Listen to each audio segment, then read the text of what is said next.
नमस्कार, मैं हिमांशी राजपूत और आप देख रहे हैं भारत एक्सप्रेस डिजिटल।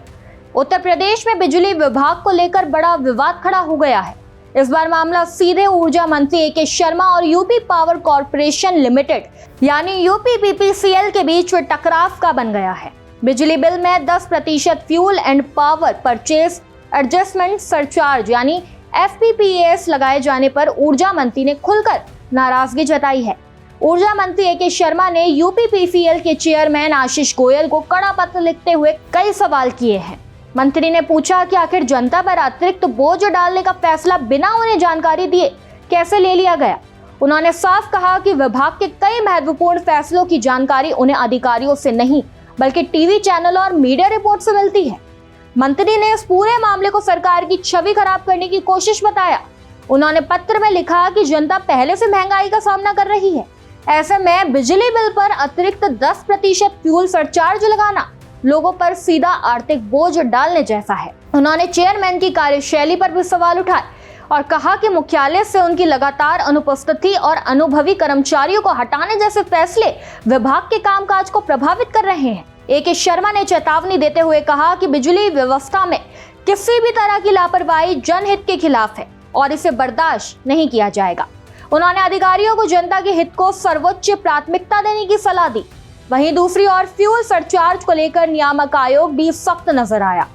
आयोग ने पहले ही 10% ईंधन अधिभार को लेकर सवाल उठाए थे और इसे नियमों के खिलाफ बताते हुए यूपीपीसीएल से 1 सप्ताह के भीतर जवाब मांगा था, लेकिन तय समय में संतोषजनक जवाब नहीं मिलने पर आयोग ने अब दूसरा नोटिस जारी कर दिया है। नए नोटिस में यूपीपीसीएल के प्रबंध निर्देशक को 19 जून तक जवाब देने का निर्देश दिया गया है। गौरतलब है कि जून महीने के बिजली बिलों में 10% ईंधन अधिभार वसूलने का आदेश जारी किया गया था। इस फैसले के खिलाफ यूपी विद्युत उपभोक्ता परिषद ने याचिका भी दायर की है और इसे उपभोक्ताओं के हितों के खिलाफ बताया है। हालांकि इस विवाद के बीच ऊर्जा मंत्री ए के शर्मा का एक और बयान चर्चा में है। मई 2026 में उन्होंने दावा किया था कि उत्तर प्रदेश में बिजली सप्लाई अपने इतिहास के सबसे ऊंचे स्तर पर पहुंच गई है। मंत्री के अनुसार 25 मई की रात 10:39 पर राज्य में बिजली की मांग 31,804 मेगावाट तक पहुंच गई थी, जो उस समय पूरे देश में सबसे ज्यादा थी। उन्होंने सोशल मीडिया प्लेटफॉर्म एक्स पर पोस्ट करते हुए कहा था कि उत्तर प्रदेश लगातार बिजली आपूर्ति के नए रिकॉर्ड बना रहा है। मंत्री ने बताया कि उसी रात 10:01 पर 31,734 मेगावाट बिजली सप्लाई की गई थी और कुछ ही मिनट बाद यह आंकड़ा बढ़कर 31,804 मेगावाट तक पहुंच गया।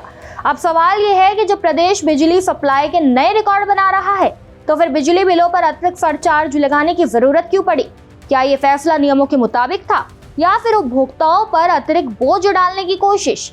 फिलहाल इस पूरे मामले पर सबकी नजरें नियामक आयोग और यूपीपीसीएल के जवाब पर टिकी है। इस पर आपकी क्या राय है, हमें कमेंट में जरूर बताएं। इस खबर में बस इतना ही। ऐसे ही तमाम खबरों को जानने के लिए देखते रहिए भारत एक्सप्रेस डिजिटल।